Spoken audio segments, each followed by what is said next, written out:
Hey, everybody, and welcome back to the Legal Weekly Wine, where we discuss the week's hottest legal topics. Up this week, we are going to finish out the 2023 to 2024 Supreme Court term. We've got a few cases that we want to address that we have not discussed yet. This summer, we have hit the big ones already. So go back through our prior podcast to search for the presidential immunity case that we've done. To discuss, we did the Chevron ruling in Loper Bright. We've done a lot of big, heavy-hitting decisions.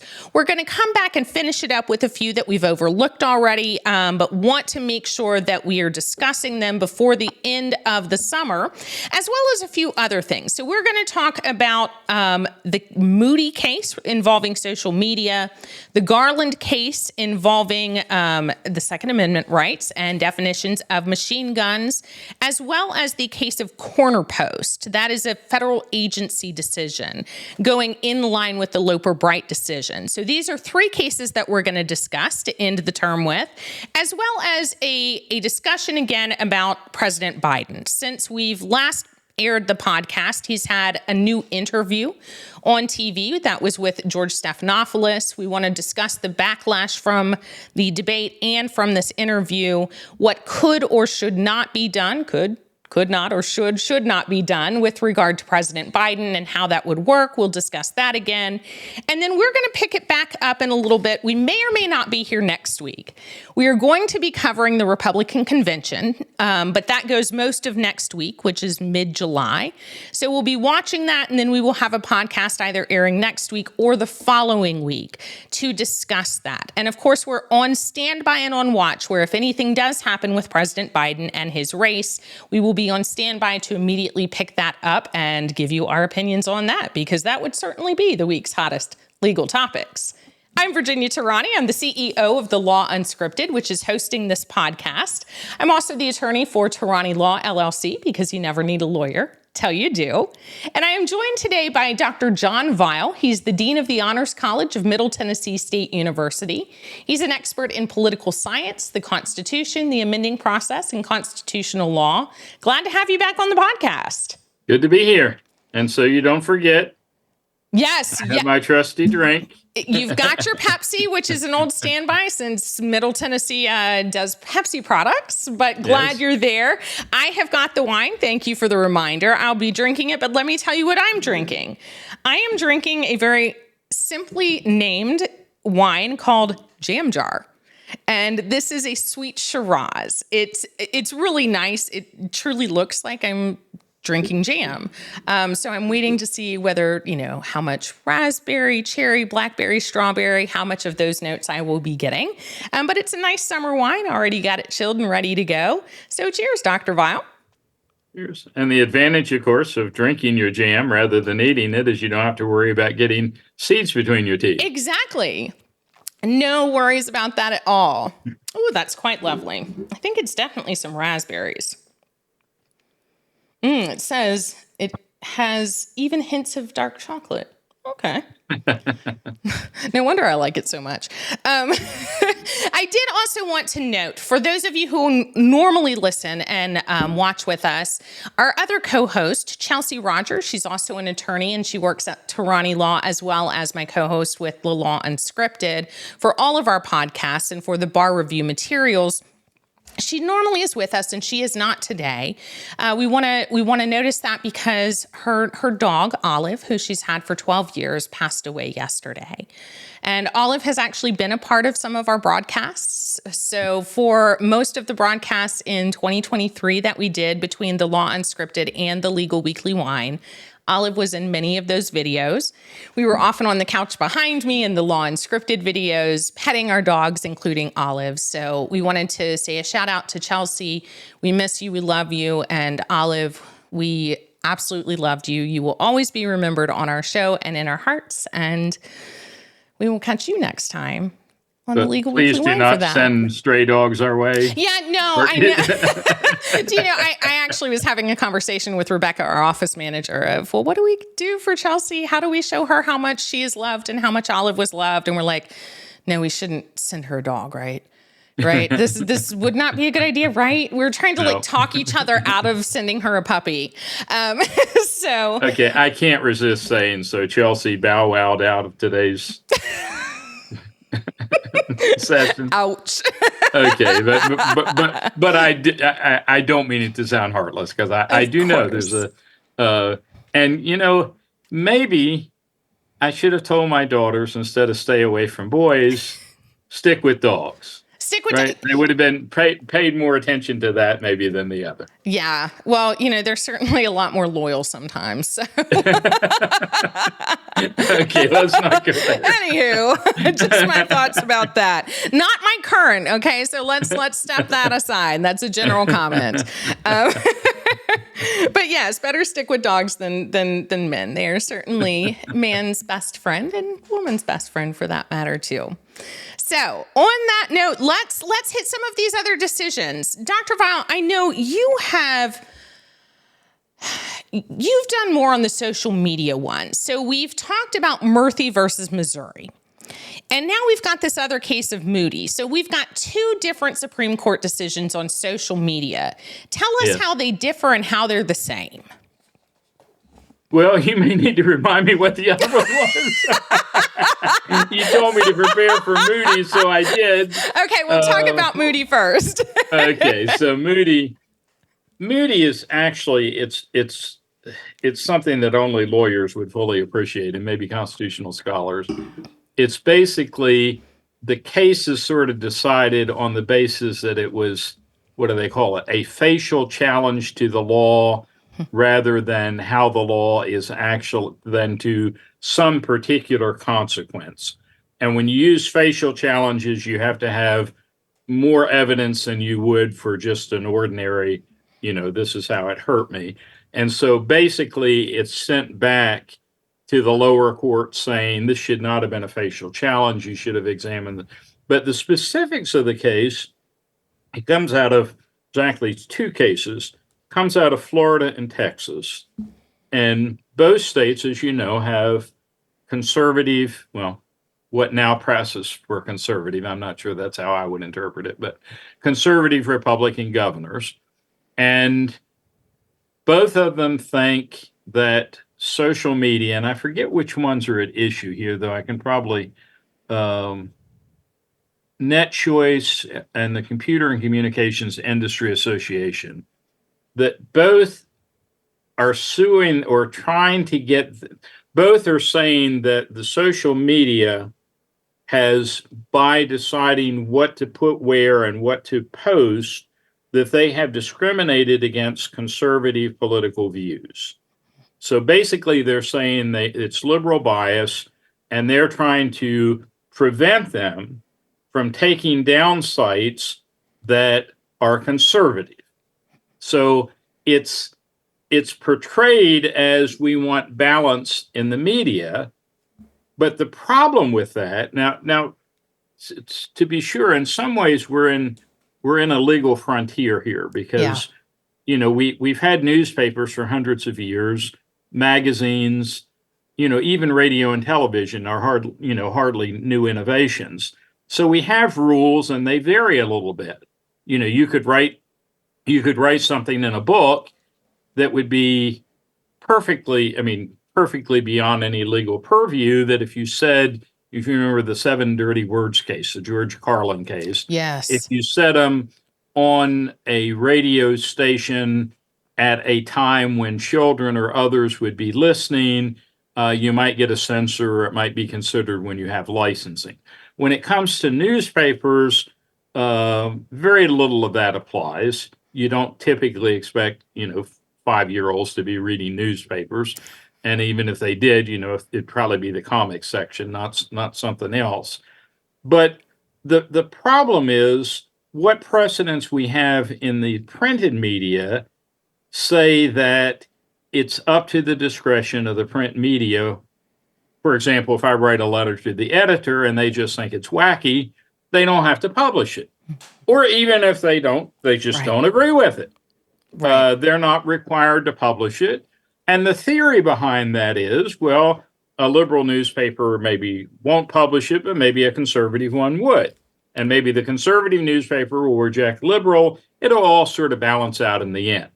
And if you think about it, media, and I think, my own thought for right now, and again, this is a frontier, but is that the state really doesn't have the right to tell social media what political views it has to air and which ones it doesn't.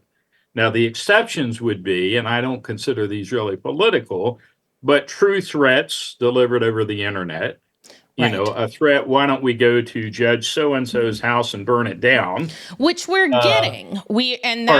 I think that's what's coming up through the lower courts right now, are these statements on Truth Social or other places of lynch someone, I frankly think that social media probably ought to be doing more policing than they do. You publishing a rant and a rave of somebody from the Ku Klux Klan or the Communist Party. Either end of the spectrum, I think they have the right to say, no, we don't want that on our platform. They offer what the court calls, if I recall, a curated platform. They don't profess to post in fact, they have their own rules, right? Right. You have to opt into them when you join the platforms. At the end of your broadcast, what do you often say? Please be kind. Exactly. We're doing our best. No need to make it personal. If you disagree with us, we're fine with that. Right. And I think just as we have the right to say that, I think a social media ought to be able to say, we're going to, as much as possible, if there's something that's just totally off base, we don't feel obligated. And if we do put it up, we don't feel obligated to give it the same attention as we would something that we got sourced from the New York Times or the Washington Post or the Wall Street Journal or some more conventional source. So I think they didn't actually make a decision on that point so much as say you shouldn't have accepted a facial challenge. You don't understand how that works. But I think the direction that I believe it was Sotomayor seems to be pushing is, we haven't done this with newspapers, and we don't think probably we ought to be doing it with social media either. Yeah. And the similarity in the two cases, so I'll pick up the other part for you. So that one is Moody. The one we had discussed is very similar in some ways, and that was Murphy versus Missouri. And that one, Justice Barrett wrote the opinion for, and it was I like her. Yeah, I've liked her a lot more than I anticipated. Yeah, I assumed at first another conservative. We know what she's going to do. We know what she's going to say, but she surprised me this term. So I must give her credit for that. Absolutely. She's a independent thinker in a good way. Yes. So far, at least. Yes. She has been much more open-minded than I anticipated.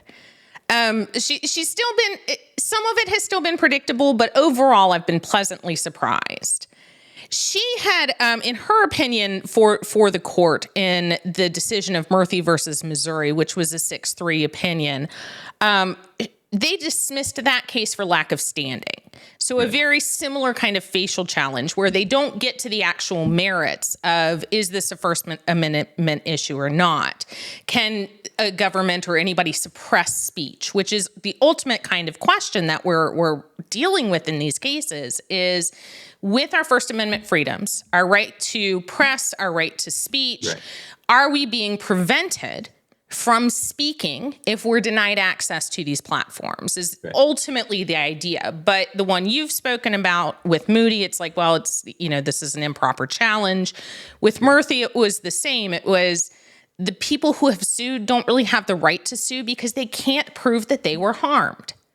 Well, they can't prove, even if they prove they were harmed, they can't prove it was a result of government pressure. Correct. In other words, the government had been, among other things, they were trying to tamp down the anti-vaccine movement. People who said, if you get a vaccine, it's going to give you cancer, or your kids are going to have autism or whatever.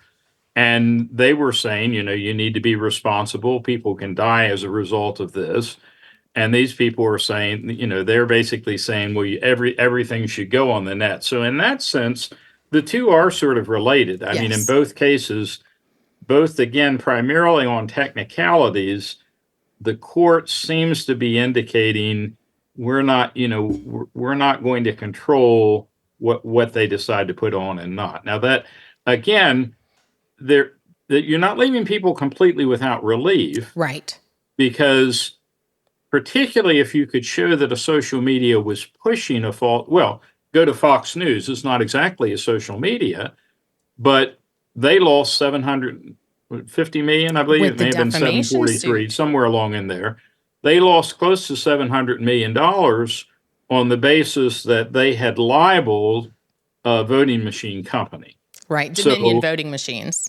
right. So you could still, and again, the same if there were a true threat. If someone posted my name and accused me of some heinous crime and told people to burn down my house, and people came and I knew who made the post, I might very well be able to sue them on that basis. So it doesn't leave it doesn't leave people without relief, but it's just basically saying it's not the role of the government under the First Amendment to abridge freedom of speech, which is exactly or to make sure you have it. They're saying we don't have authority over this private company to tell them what they can or can't do. Well, and we need to think about this from both sides. This is what people so frequently don't do.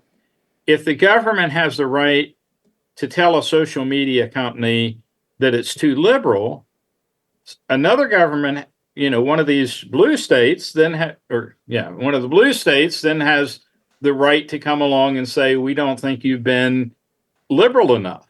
Right. And where will that end? The government is not supposed to be the arbiter of what the news media. Now, again, the one caveat there is we're in a relatively new area of communication. Correct. And, we might ultimately find that there is a content neutral way of assuring, should they have to perhaps at least see what the hosting is, should they be able to tell anybody, because you're a Democrat, you can't post, or because you're a Republican, you can't post, that probably would be wrong. But if they say it's not because you're a Democrat or Republican, it's just because you're plain nuts, or it's just because we know we know that what you're posting came from communist China, then I think we have a different situation. So. It also is different. And speaking of China, as strange as that sounds as a segue,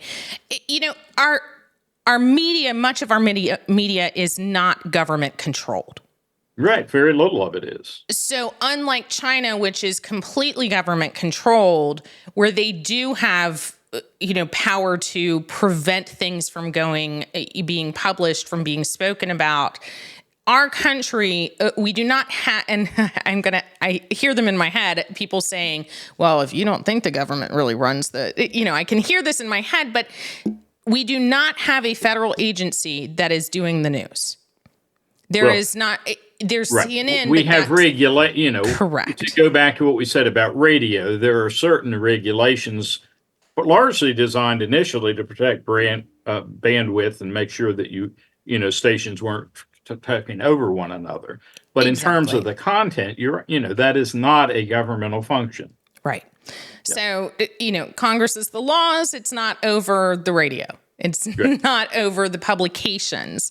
We have so many not over the content. Exactly, over the content. And to my knowledge, I don't think a federal agency even has publication rights. They're not over the Post, the Washington Post, New York Times. Is there anything that a government agency actually puts out in the news? The Federal Communications Commission. But it's rules and regulations. Yeah. So can we talk? I know you thought this was a strange one, but I've got to talk about the Aitken Bible. Yes.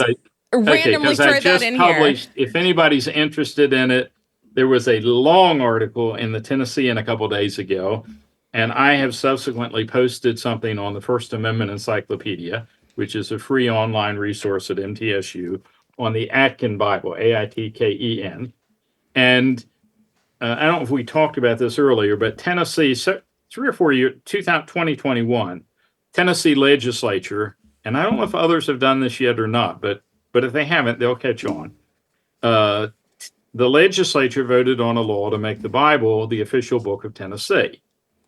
And many people said, hold on, that seems to be violating separation of church and Right. state.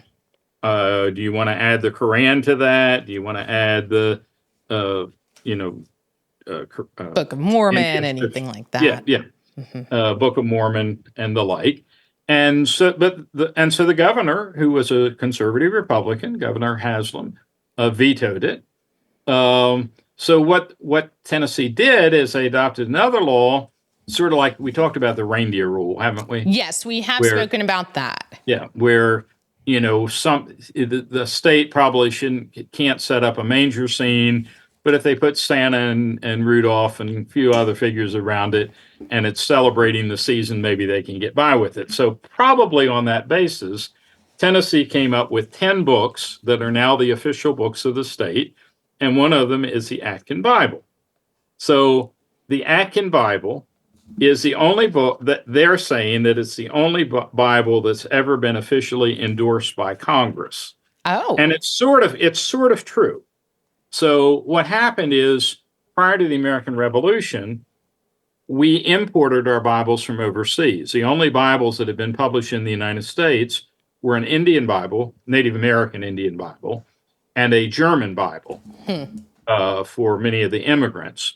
But there had been no English Bible published in the what is now the United States. But when the war started, we were no longer importing from Britain and Scotland, where we had gotten most of our Bibles. And even when they tried to order from Holland and whatever, the war situation prevented this. So this enterprising publisher by the name of Atkin in Philadelphia says, I've already published a New Testament. I'd like to publish the whole Bible, and I'd like Congress to endorse it and buy 10,000 copies or whatever. Well, now this, by the way, is before the adoption of the First Amendment. That doesn't occur till 1791. This is 1782. So they send it to Congress. A couple members of Congress look it over and they say, the print looks pretty good. It looks like it's a complete Bible. So we would encourage people to read this. And so it's being touted as the only Bible ever officially endorsed by Congress. Now, it's a King James version. Of course. And I wish that I had it in front of me, but when Atkin, and I'm not sure how to pronounce it, Aitken, Atkin, I think it is. When Atkin was later approached about publishing a Catholic Bible, he said, I'd rather publish a woman of pleasure than such a, I mean, he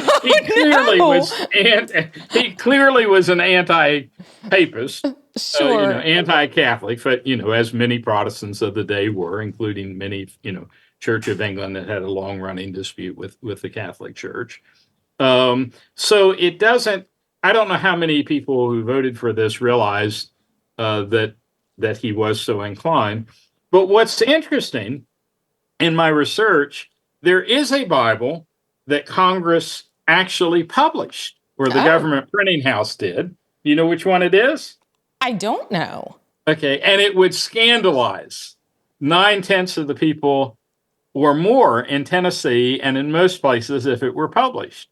But from 1905, and this is in my First Amendment entry, from 1905 to the early 1950s, the United States published something known as the Jefferson Bible, which is subtitled something like The Life and Morals of Jesus of Nazareth. And Mr. Jefferson, former president, he cut and pasted, didn't he? He got English, Latin, French, Greek, I think. Anyway, he got copies of the Gospels in all four, and then he went through with a pair of scissors and he said, I don't believe this part.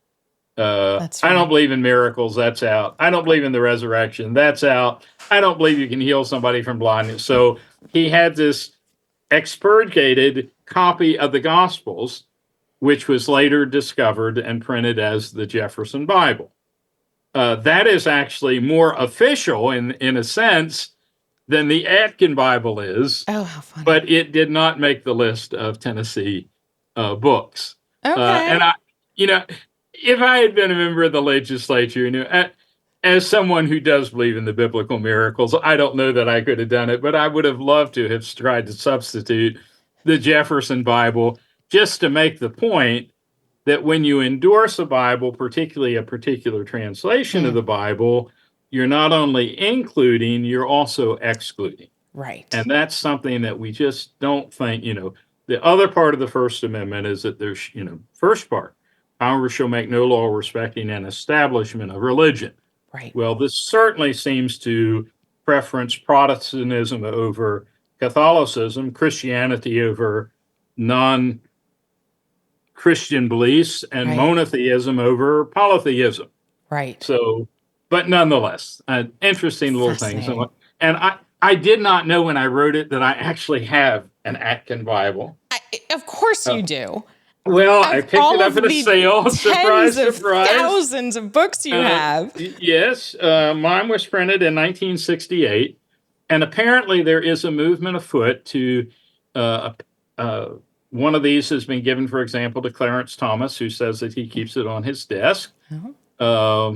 And apparently many other politicians have been handed, I guess, newer printings of this Atkin Bible. Well, should we put it on eBay? Oh, my copy? I don't know. Seems like it might be if I could get valuable. one signed by Tom, if I could get the Jefferson Bible signed by Jefferson, I suspect it would go for a pretty good price. It might. Well, I suggest you hold on to that one and flag it somehow. So if I end up in your office, that I might be able to find it. Okay. Oh, well. Dr. Vile's office is quite treacherous, let me tell you. Please go visit him, say hello, but don't go into his office. Yeah, watch for book slides or paper avalanches. Exactly. Yes. We found at least one sandwich or half-eaten sandwich under a mound of papers. There's actually more than that, but let's not go there again. I had a colleague once whose name will remain unmentioned that they literally, to find his phone, they had to ring from another office and then try to track down where the noise is coming from. And my phone is still visible. So. Okay. Well, you haven't reached too much of the hoarding mentality yet. Every sinner likes to find a worse sinner than himself. Well, was this the same professor? I know when I was at Middle Tennessee that there was a professor whose office was so filled that the fire marshal couldn't get in, or when he did, he dropped to his knees and crawled through the office. Well, it may be, I had a colleague at MTSU who has since departed and whose name will also remain unmentioned. But the great story from my secretary was that he had given I think it was a 4:30 deadline for turning in a paper. Same professor. Mm-hmm. And so a girl came and she stuck the paper under the door and it came back out. And kept doing that. So she came crying to my secretary saying, "He won't take my paper." And she says, "He isn't in the office." There was just so much stuff on the floor that there was no place for it to enter. So I haven't quite gotten there yet. When I do, if you want to make a transition, when I do, then it's probably time for people to say, there's no specific age limit on deans, but you might actually be to the point where, for the good of the whole, there's an age limit on the presidency. Incumbent on you to think about stepping down and turning it over to someone else. Let's talk about that. So last week we did mention, we talked about President Biden. We talked about the debates. We had a whole episode just on the debate between former President Trump and current President Biden. We have a whole episode there, and I'm afraid the title is, well, that was embarrassing. And then we discussed truly our thoughts and opinions about the debate, the good, the bad, and the ugly, what we thought of both performances. And we began to express our own opinions regarding his performance, Biden's performance. And since then, we've talked at least one or two other times as follow-ups. And we have mentioned, what in the world would we do if Biden steps down? Could he even step down? What procedures do we have? And if he does, what would happen? And the answer is he can. And so give us a very brief recap of, since he can't can, how would he do it? Did we do one last Friday? We did. We posted one last week. Did we do that? But I mean, did we discuss the Stephanopoulos interview? We have not yet discussed that. So Okay, last time it had just been the debate. the debates predicated this, and then sort of in an attempt to show people that he was competent and whatever. The president did an interview with George Stephanopoulos, who's been around since the Clinton administration. So finally starting to show a little age. He's an amazing a little bit person. of gray hair finally. Yeah. But what surprised me about it, first I thought it would be like an hour and a half. I thought we'd get some kind of endurance test, and it only lasted about 20 minutes. And it was pre-taped. We thought it was going to be live. Well, yeah, it was pre-taped, although he did say it wasn't edited. But you do wonder, if he had bombed again, would he have been able to say, we're going to redo the whole thing, or I'm not going to give my permission? I don't know. But what bothered me about it, what I liked about it, was Biden took responsibility. He said, don't blame the people who prepped me. It was my fault. It's on me. No one else but me. I had a bad night. I thought that was admirable. Yes. Thought it was very good. But he kept basically saying, he said something, he didn't use the words, but he might as well have used the words that Donald Trump once said. And there's a whole book about it. Oh, which you have right here. I alone can fix it. And the impression he gave is that of all the people in the United States, he's the only one who can beat Donald Trump. And it's possible that he's right. I mean, in fairness, he did beat him once. Right. But he was 4 years younger. And he has, by his own admission, he has a very competent vice president. And there's a fairly broad field of governors and senators and other Democrats out there, just as there are for Republicans. Republicans ought to be thinking about whether they have a better candidate too. But I felt like it's almost like a presidential disease. If you think that you're the only one who can do something, you probably need to be moved out just to be proved wrong. And I say that with a hint more of distress than I do, I don't mean it to be mean. I just think I think it's sad that he thinks he has a burden to bear, that he and the whole world is the only one who can do it. Right. Maybe there's a book on George Washington called The Indispensable Man. And it might have been right. I mean, it may be that nobody else could have pulled off the same way that Washington did at the end during the Revolutionary War. But to believe that there's nobody else out there who could beat Donald Trump, polls don't seem to suggest that right now. Right. And I thought it was a disappointing performance. I thought, on Tuesday, I sort of thought they're over this. Biden going to quit. That's the end of it. On Wednesday, I'm beginning to think otherwise. I'm beginning to think Stephanopoulos himself apparently has told someone that he doesn't think he's competent. He's losing some support. Again, I think it's sort of a sad thing. Right. But it's not, that if you want to, that before I did mock trial, I did debate. Right. And I like to think I like to think that I'm a logical person. And to say that I've done something well for 4 years and will therefore do the next 4, that would be fairly meaningful if you were 55 or 60. Of course. But you're the oldest person ever running for the president.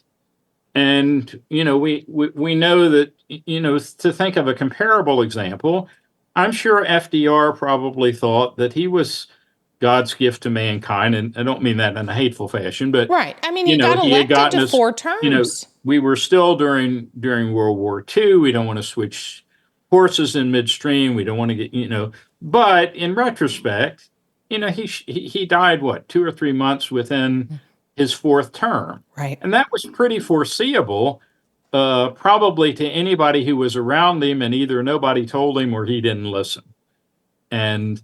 I still think the example, and I have an article that the Tennessean posted 2 or 3 days ago on this subject. One of the greatest men in American history was George Washington, and it was because not once but twice in his life he stepped aside. Right. and once was, and there's another story that I should have included.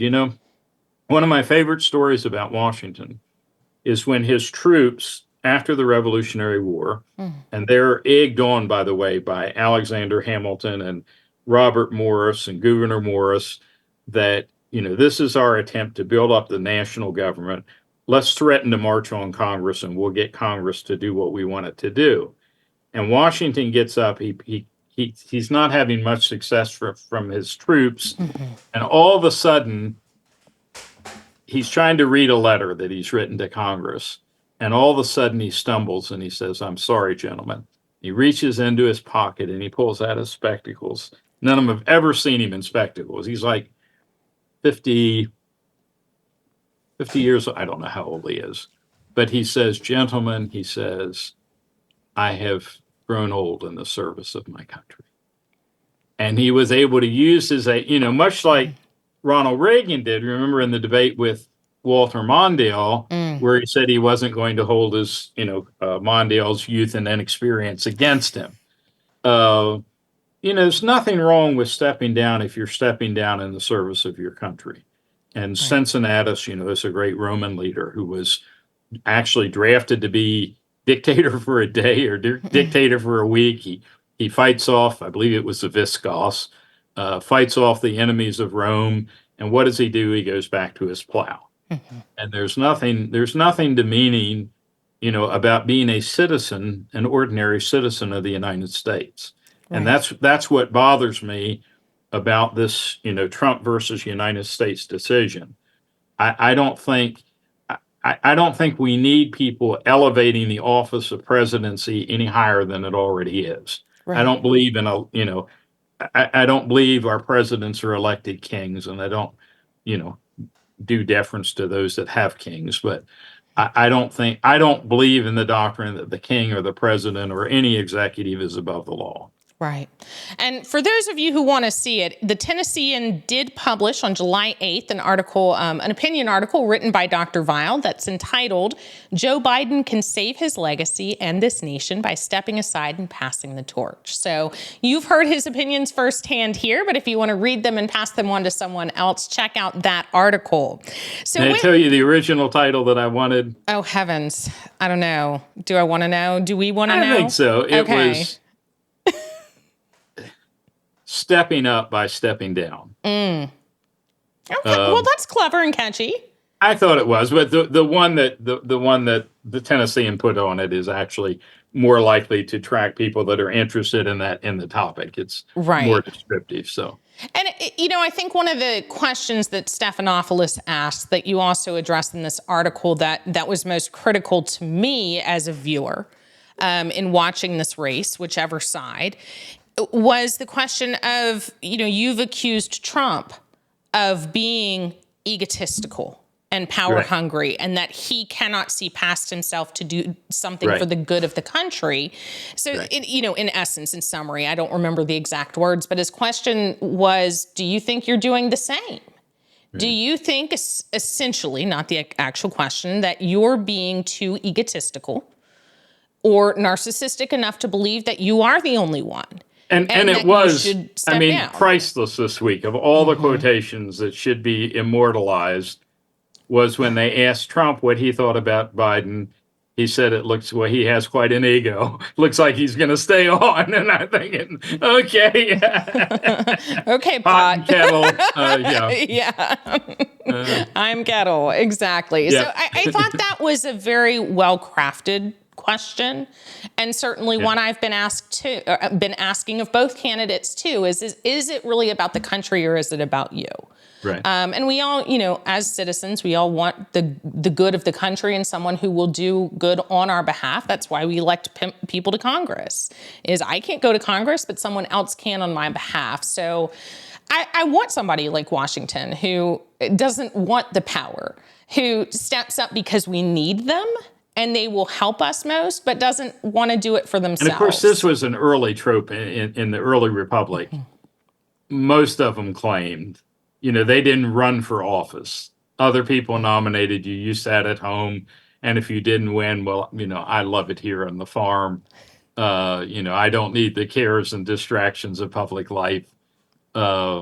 Yeah, I feel like it There's should be something like to be a said for draft. that attitude, even when it isn't completely true. The people who should run the country are the people who are drafted because they're actually Well, needed, rather than the people okay, who seek it for themselves. so we'll test your knowledge of Plato. Okay. Oh Okay. no, Yeah, the philosophers. you had classical political thought, right? I did, Professor Okay, Rob so McDaniel. in the Republic,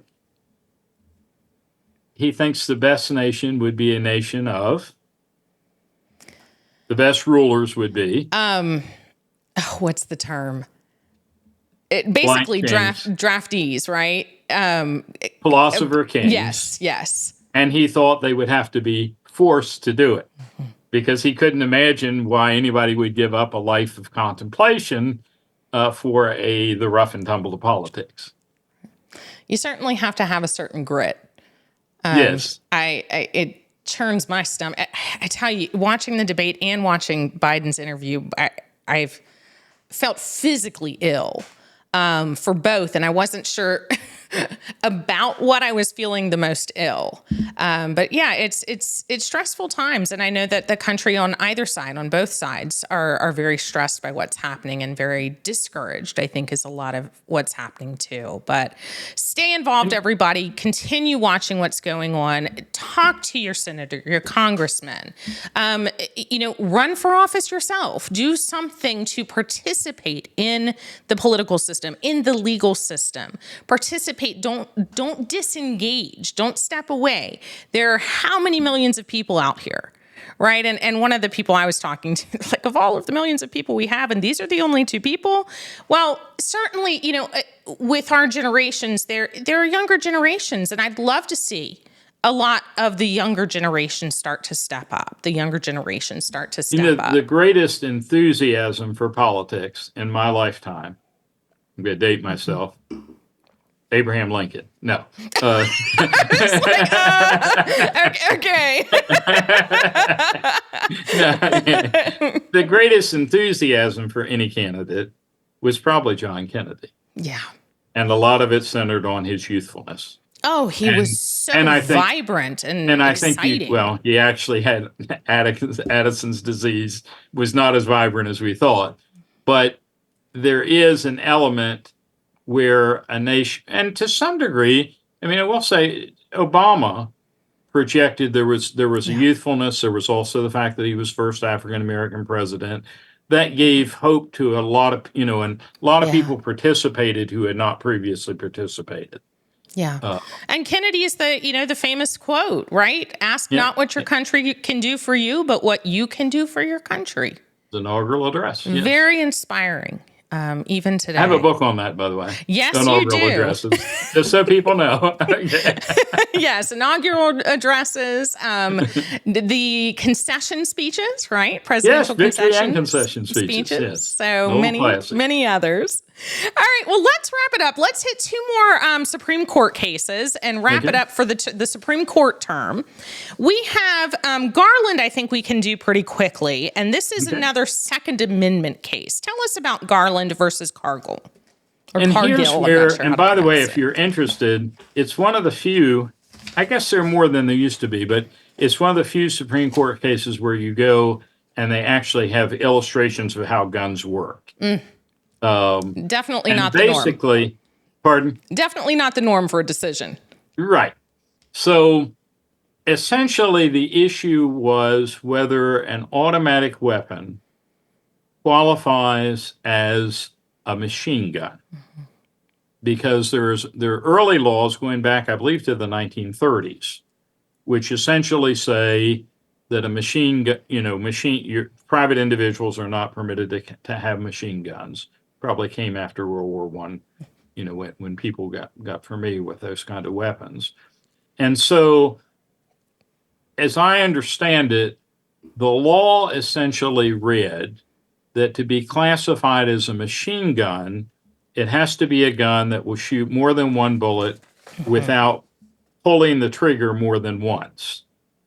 And here's where I get lost in the technical details. But apparently, an automatic weapon you push, but the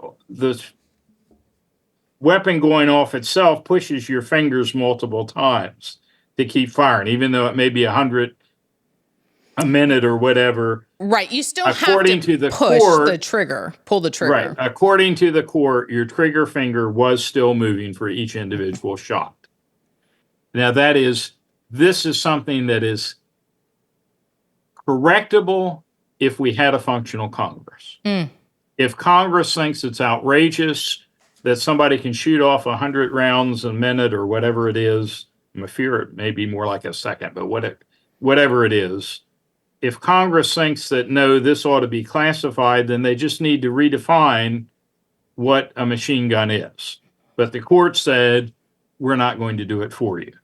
So what was the actual holding of the court? It's a little confusing. My understanding, you could not exclude, is it automatic or semi? I don't know the difference between automatic and semi-automatic. And it's just, I apologize that I don't.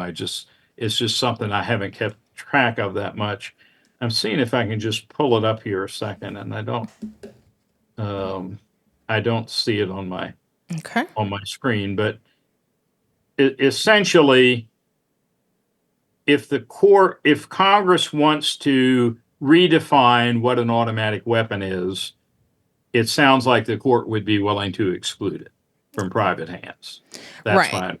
And it's specifically bump stocks. So regarding the classification of bump stocks, right? That's the clarification that I needed, and my apologies, but right, the bump stock is added to increase the number of shots that you can get off in quick succession. But there's something about the bump stock that when it moves, your finger also has to move with it. And so under the technical definition, now, that being said, there would be other methods of constitutional interpretation.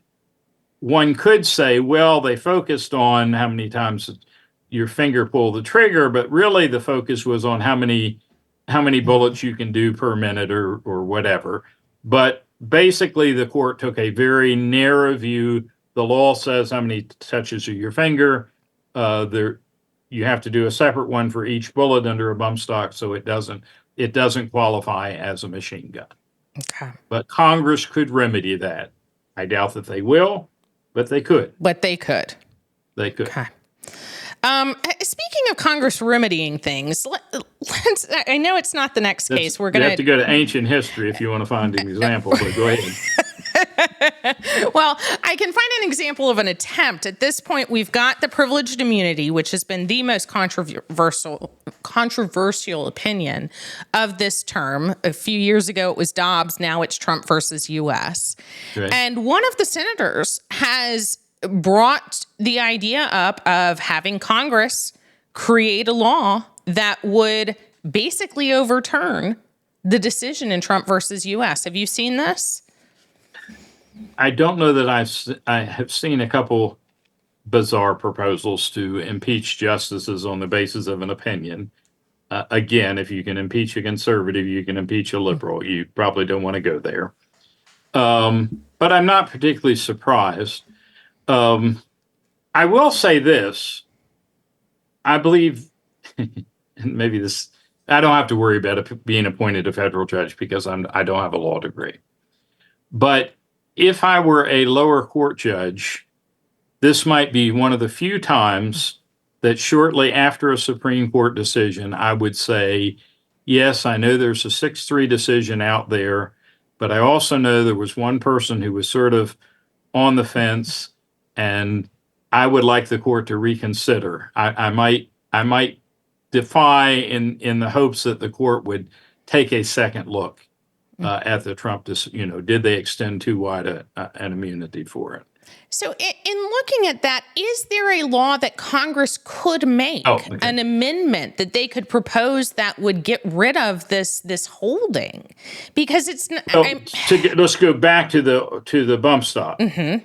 Absolutely. That is statutory interpretation. Okay. The law says this is how we interpret it. Congress has every right to come back and say, you misinterpreted what we meant, or we're going to clarify what we meant. This is so you could easily overturn the bump stop. easily if you get Congress to do something. On matters of constitutional interpretation, the general rule is, unless the court itself does an about face, which it sometimes does, although rarely this quickly, the only way to overturn it is through constitutional amendments. And we've had 4 amendments at least, the 11th, the 14th, the 16th, and maybe the 26th, depending on, that's a little trickier. But we have cases, we've had cases where courts have overturned Supreme Court decisions. The Congress through the amendments. And right. Congress, for 2/3 of both houses of Congress, proposed 3/4 of the states would have to approve.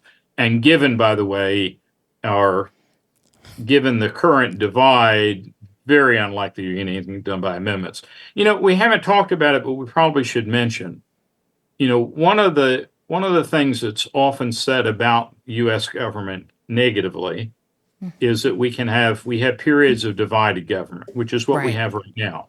We have a president of one party. We have a House of another party. And that's supposed to be a result, and it is, of our separation of powers. Parliamentary systems, your chief executive, your prime minister, usually, or premier, is the head of the majority party or coalition. So they always have a majority, but what we just saw in France. Oh my goodness. Is you might end up being the head of a majority coalition and still not be able to do very much. Right. And you have something similar, by the way, in Israel. And by the way, we also have something interesting in England. One thing that the United States has never departed from, even during the Civil War and 2 world wars, is we have always had an election, every presidential election every 4 years. Right. Trump actually suggested postponing an election. I think it was in 2019, 2020. It didn't happen, but he did suggest it. But in England and in France, usually the way this works is they have a set term. You have to have an election within, and I think it varies it's usually like 4 to 6 years. But you can call an election for 30 days from now particularly if there's been a vote of no confidence in your government. But even without that, you can call an election in the hopes of strengthening your own majority. And apparently this is what happened in England. Prime Minister who was, suffering some defeats. I don't think he had lost a parliamentary vote, but he thought, we just don't have sufficient majority. And he ended up, losing the worst the conservatives have done probably in their history. Yeah. And so now you have a majority of the Labor Party taking control. So it's a different kind of electoral system, but it's not as, I've had to go back and revise some of what I wrote. Divided government, it's not just unique. I mean, it may be called something different in a parliamentary system, but if you're depending on a coalition and maybe 5 of those votes are a far right or a far left party, they're going to have a disproportionate influence, and you're not going to be able to push your program through in the same way that you would otherwise do. True. Okay, so let's round out this Supreme Court term with corner post versus Board of Governors, and this is the Federal Reserve System specifically. This is another very technical, somewhat complicated case, but it goes hand in hand, just like the 2 social media cases go hand in hand. Mm-hmm. This one goes hand in hand with Loper Bright, and we have spoken about that decision very closely and carefully. But they're both regarding federal agencies. Right. Dr. Vial, what I'd love to do is have you give us a brief recap of what the Loper Bright decision was, and then we'll apply that, what corner post is and how they apply together. Yeah, Loper Bright it's going to be probably one of the seminal decisions of this last term, because for 30, 40 years, the court has operated under what's known as the Chevron rule, which basically says it's up to the administrative agencies to interpret ambiguous legislation by Congress. So if Congress says, we want you to make a reasonable regulation regarding air pollution, it's basically up to the EPA to decide what's reasonable or not. Now, there were some limits on it. We're not going to accept any crazy interpretation you give us, but as you know, you're the experts in this field. Right. The best way, the best trade-offs to make. Assuming it's not too squirrely, we're going to defer to your judgment on this. Mm-hmm. What you intended. You made the rule. You clearly know what you meant to do. We're going to let you define it. Was the idea. No, Congress has given you authority. Mm-hmm. They've given you a general rule. You filled it in, but you're the experts and you ought to know what you're doing. Right. Okay. Now, in Loper Bright, the court said, we've made all kinds of exceptions. Mm-hmm. And in fact, for the last 6 years, we haven't even applied the Chevron Doctrine. Right. Time to take a look at it. And what's interesting, every institution, we talk about presidents not wanting to give up power. Judiciary is an institution. They have a vested interest in exercising their power. And what power do they prize as much as any? We know how to interpret things. Deliberation. And we do it, from the august position that we have with our legal degrees, with our black robes and our degrees and your honors and this and that. And if anybody ought to know how to interpret laws, it should be the courts. And we don't think we should have given up this much power. Yeah. And behind this, of course, has been a long time, usually conservative argument that we are effectively being governed by bureaucrats, non-responsive government service, so-called government servants who think they know better than the rest of us. And we think it's about time that we rein in. You get people, you put them in an agency and they think about nothing else other than increasing their own power. It's time to clip their wings and maybe add a few more of their feathers to our own, so we can soar we'll take some of theirs, even higher. So that deference is out. Which is kind of funny, and pausing there, it's like, I feel like they took it from the federal agencies because they gave up some to the president with the Trump case. It's almost more like they're transferring and shifting their powers. Well, but generally this is part of a movement that also favors the regulatory agencies. They've been around since the 1880s, but they don't fit comfortably in separation of powers. Right. They're appointed by the president, but usually the president cannot, like he can cabinet members, he can't fire them except for, due cause, other than political reasons. And many of these people believe that a president should put more restraints. Now, by the same token, usually liberals are saying we need these agencies to step up, say, if you believe that global warming exists and we need to do something about it, don't expect Congress to do a whole lot, particularly if they represent coal and oil and some of these interests. But they can pass a general law. These agencies can work for our benefit, reduce pollution, greater good. But that means in some ways you're giving up some of your power from elected representatives. Right. But again, here's where people need to be careful. You give that to a conservative president. What if you elect Bernie Sanders next time? What if you elect someone who is going to give we're going to use the EPA in a way like it's never been used before. If you don't turn your air conditioner up to 80, we're going to take out your air conditioner, that sort of thing. Whatever power you give to one president, you got to remember we have elections and the next president may overturn it. And the most compelling argument, I think, in Loper Bright, and I'm still toying with what I think about the decision overall, but the most compelling thing they say, And it's sort of an ideal. It almost reminds me of geometry. You were taking geometry and you define what a line is. A line in what you and I think it is. It's a theoretical construct, right? Right. Goes on forever and it's infinite, et cetera, et cetera. Well, the justices have this notion that every law has one correct interpretation. Yeah.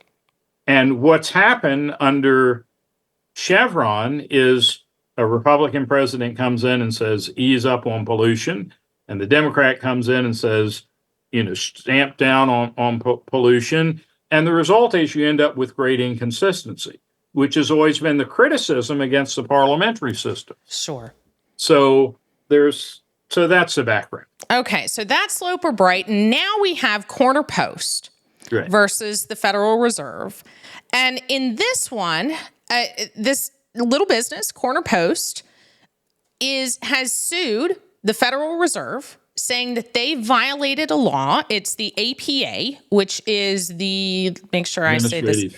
Thank you. Yeah.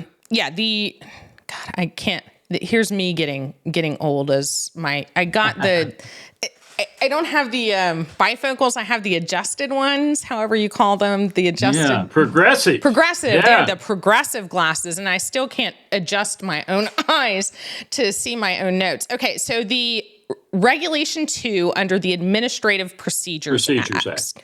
And this regulation has basically said there's a maximum interchange fee per transaction for credit cards. So this is as many debit cards, actually, I think. You're right. I interchange them impermissibly, but yes, for debit card use. So there's always that interchange fee. There's that commission that everybody gets off of every transaction. And there's these acts have said, look, there has to be a regulation that says you can't do any higher interchange fees. It's only what the statute allows. And Congress has given oversight of this regulation to the Federal Reserve Board as an authorized part of their powers under the Constitution. They set the rates or the maximum rates. Exactly. So they said, okay, we're going to give this power, this oversight to the Federal Reserve, and they're responsible for it. And Corner Post decided to sue, along with some other plaintiffs, other businesses, saying that they violated the statute, that the regulations were higher, these rates were too high, they've been harmed by them. And initially the case was dismissed, saying statute of limitations is run. You had 6 years to bring a lawsuit. This statute was passed in 2011. It's long past the 6-year statute of limitations. The toll, right, is what it's called, tolling or... Well, tolling the statute is when you stop it from running. Right. Versus when it begins to toll or when it begins. You have a limit on the time that you can bring an action. So in essence, the regulatory commissions have been interpreting their own interpretations based on the Chevron Doctrine. They've been saying 6 years to us means 6 years from the start of the statute to the end, like the 6 years after it starts. They've been using this rule. And it's interesting. They call it something, a statute of repose is how they've termed it. And it's allegedly a statute that puts an outer limit. I need to remember that. I'm going to, next time your mother sees me on the couch and accuses me of sleeping, I will say that I'm merely reposing. I'm reposing. I'm exercising my statute of repose. Yes. It's allowed. So they've been interpreting it as the statute of repose, where it stops. The statute, the limitations is defined by when the last act occurred. Not when the last harm occurred, but when the last act occurred. Right. And so the case was dismissed, but now the court has said, okay, look, the Chevron Doctrine's gone with Loper Bright. It's no longer the agency's interpretation, but we're going to interpret it as our normal case law. And under our normal case law, the statute of limitations doesn't run on a court case and a claim until the plaintiff has been injured. Right. So like a medical malpractice case where if you don't find out that you have been injured in civil actions, I do mostly civil claims now, but Ledbetter case. Okay. Very similar, remember? Go ahead, please. I wish I could remember the details, but essentially, right, the woman doesn't find out till years Yes. later that she has gotten differential pay from men. Yes. And they say, well, you had to Oops. sue, you had to sue when that law was adopted, not when you found out. Exactly. Congress came back. Now we talked about what Congress can do. Congress came back and adopted the Ledbetter rule saying it only applies when you know about it. Right. So in this sense, that this case resembles that one. It does. And that's what the Supreme Court says, is the Supreme Court's argument is, well, this is a lawsuit just like any other lawsuit. Right. And a plaintiff has the right to redress its harm when it's harmed. So this plaintiff didn't start business until 2019 or 2018, I think. So it would not have been affected by these rates, by these interchange fees until it began business. So it shouldn't be allowed because it didn't exist at the time the statute was created. If it's still being harmed by this violation, they should sue. Yeah, I think, a lot of people are a lot of people in federal agencies are wringing their hands about this because it tends to suggest that nothing is ever over. Yes. You're going to have to litigate and relitigate. And I think the answer is, and they may be right, but it's possible that the court, and I don't know enough about administrative law, so I'm going to be very careful here. If somebody knows better, let us know. But it is possible that the court could still rely on precedents in similar cases that have arisen. In other words, we'll still consider your complaint, but if it's very similar to a complaint that we just decided the opposite way 3 years ago, you're not likely to win on it. Does that make sense? It does, as far as the content of the case. Right. If you show something unique that hasn't been challenged before, you would probably be in a better position than if you're simply reiterating, I don't think this is fair, just like 40 other plaintiffs have argued before. I think it is a genuine concern, though, because there are already statutes, multiple statutes, state statutes, county, city, federal statutes that limit a time that you have to sue the government. Many states, it's 6 months, a year. The federal government has their statutes of limitation. And even if you can sue within 2 years, if you didn't give notice within 6 months, depending on your jurisdiction, then you're barred from bringing it. And there are reasons behind this. So what to me has happened is essentially they've opened up the gates and said, okay, well, you didn't have any right to bring these suits based on the prior interpretation. Now you can. So we're looking at a statute that could have been passed in the 50s, in the 60s. I mean, this isn't a limit of, okay, at least since 2022. This is, let's open it back up to every federal regulation and rule. And if we think that the government or any government agent, any government agency, any government employee, that if you have a suit against the government, it's now up for grabs if you weren't harmed until X date. So if you're a lawyer, you'll be really happy with this case, right? Oh, it'll keep me in business forever. I mean, come on, give me pay. But for the poor government workers, I mean, as agencies, as federal agencies, as the government, I can see the nightmare they're looking at of how many cases are we backed up on with all of our other, let's look at just even the Veterans Appeal Board. How many immigration, all of these cases that are already backlogged. And now we're going to pick up how many more claimants. There's a theme of this court. It's that they are very skeptical of rule by administrative agencies. Yes. They're distrustful. And by the way, what's it called? Project 2025. Yes. Which seems to have a lot in there about we're going to we're going to get rid of civil servants. We're going to make them, and actually it goes back to I don't know how many people realize, but, we talk about modern populism. Right now we have basically populism on the right. But we had something similar in the Jacksonian era. Jackson thought Jackson didn't believe in government experts. He believed the way to make government responsive is what the so-called spoil system. We won. People want democratic policies. We're going to fire the Whigs. We're going to fire the Federalists. We're going to put Democrats in there, and they're going to, and it is more responsive to the public. But what people now point out, the same Jackson who was increasing democracy among white males was destroying the Native Americans. Well, it didn't apply to Native Americans, didn't apply to women, didn't apply, basically to non-white males.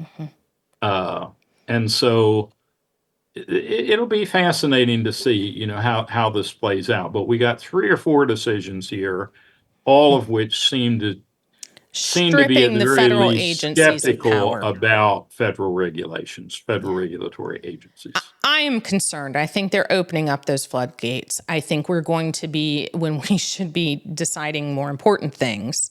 Not that people shouldn't be allowed to sue, and there are proper times and ways for them to sue the government, but to open up a revolving 6-year period over and over and over. I mean, look at the asbestos companies, right? To do a kind of mirror image. I think what the asbestos companies did is horrible. And yes, they needed to have gone bankrupt. They needed to have these class actions. How many class actions have we had? How many times do we still see on the news? Or, do you have mesothelioma? You were a loved one. But how many decades is this continuing? And if we look at that as one issue, and the government has how many rules, regulations, and laws that they can be sued over now? And there's an ever-revolving door. And, I wonder, we talked about the big pharma case. Wonder how that fits in here. The opioid case, Because in a way, it's something similar, isn't it? We're not going to let, and maybe on the other side, though, we're not going to let government bureaucrats, if we use a negative term here, we're not going to let government bureaucrats parley your right to sue somebody, or your right to try to see that justice is done simply so they can get on with their work. No, and that's true, because the Purdue Pharma case is that's exactly right. As the court is saying, look, there's this bankruptcy case where Purdue Pharma is trying to wrap all of the opioid, class actions into one and settle it out through this restructuring. And we won't let them do it because the victims hadn't signed off on it. Right. So it's very, like you're saying, it's very plaintiff friendly. So in some ways, I should be celebrating these decisions. I'm a plaintiff's injury attorney. But it's weird because normally you associate Democrats with personal injury, with plaintiff's personal injury. You definitely, there's a tilt toward the more liberal leaning versus conservative. So it seems like it's meshing the wrong way. I feel like it's out of whack for some reason. And I should be celebrating. And in some ways, as a plaintiff's attorney, I am always glad if true victims have the ability to get better compensation, more access to rights, more access to remedies. But on the other hand, almost everybody benefits from some degree of stability in the law. Exactly. And law that tends to vary from one administration to another really becomes more political than it does legal. Yeah. I mean, we have statutes of limitations even for crimes. Sure. And those are, even 1 year. So if we're going to say you can't don't murder anybody and expect to get by with it. Right. Usually murder is outside of the statute of limitations. But I mean, even like robberies, there's sometimes 10 years of statute. So I'm concerned. I am very concerned, and I will be watching very closely. I don't do much administrative law, but I will be watching these administrative cases, and I'll be tracking the statistics as far as how many of these types of cases, forget just the APA and forget just Regulation 2, which other ones are going to come under attack. And how many. So I'll be keeping track of those statistics. We'll be keeping an eye on it for you and give you updates. But I think, there are a few other cases out there. I think we've now hit the biggest ones that we think will have the most implications, at least in the most recent or closest in the future that we'll have. So we hope you enjoyed our review, our Supreme Court 2024 review. And stay tuned with us for the upcoming fall. So we will definitely get back into a full-time routine with weekly podcasts for the fall. In between, we will pick up every week or so, depending on what comes down. Definitely, if Biden steps aside, we'll do a podcast on that. We will absolutely do one covering the Republican convention. Whew, Freudian slip there. No, I did. We are now at the end of our podcast. How much did you drink? Only one glass, but it's happy hour. So we'll cover the Republican convention and the vice presidential nominee for Donald Trump and anything else that we've got. But we will be taking a little bit of a vacation throughout the rest of July and into August, and then pick up. I'm telling you, my vacation brain. I'm packing up. So we'll pick up after I pack up with more of our regular podcasting. Don't forget to check out thelawunscripted.com. We have bar prep materials. So if you're looking for a little extra help before the July bar, go there now. You can get one subject, multiple subjects. We've got the 8 core subjects covered there, including constitutional law. We have, one item up to all of the items. So if you just need one lecture on evidence, it's there. If you need one outline for property, it's there. So you can pick and choose what you need the most so you can cover it and succeed on your bar. We also have these 2 podcasts, The Law Unscripted and The Legal Weekly Wine. And now we have merch. So we've started putting up shirts for sale with funny lawyer sayings, including one that says, "It depends," a lawyer's favorite word.